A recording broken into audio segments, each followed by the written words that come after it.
It's kind of another of the 12 days of Christmas football style. Mike Fisher reporting from Frisco, home of the Dallas Cowboys, where they have announced the depth chart. Now, I think Mike McCarthy, during this camp cover-up, probably did so reluctantly, even though it's an NFL rule. If you go to DallasCowboys.com right now, through no fault of the fine staff there, you'll see no update yet. And I'm talking about as of right now. It still lists like Jason Witten as the starting tight end. But by rule, NFL mandates that you must send out your prospective starting lineup for the upcoming week, for week one. And so Cowboys at Rams Sunday night, and it's out with 5 surprises in the Cowboys depth chart. Surprise number 1, they're only going to start 10 guys on offense.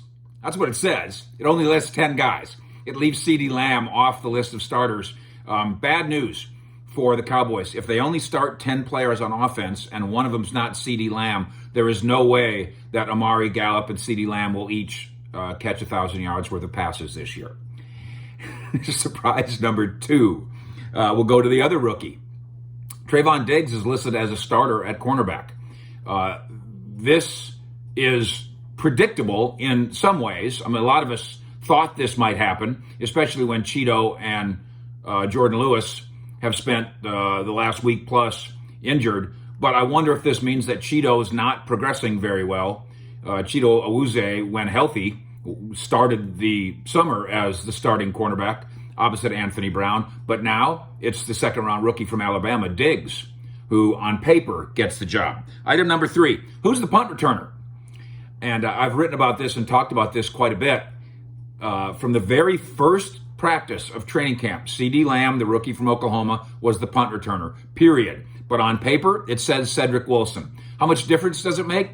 It doesn't make any difference to lie to the Rams. How does it change their game plan? The question is, how much do you want to put the very valuable CeeDee Lamb in the vulnerable position of being a punt returner, especially when almost all the time now in the NFL, anytime there's a 15-yard return, gets called back by penalty anyway. But CeeDee Lamb, if you saw him at Oklahoma, or if you've seen him here a little bit in Dallas, you've seen big guy when he's open for a pass and gets open, but then becomes a little guy in terms of elusiveness. He could be dangerous as a punt returner, but not right now listed as the number 1 guy. Surprise number 4, Aldon Smith is a linebacker. Now again, we've talked a lot about this, about a designated pass rusher, DPR, and about simply lining up that extra guy, call him a linebacker, but then he rushes the passer.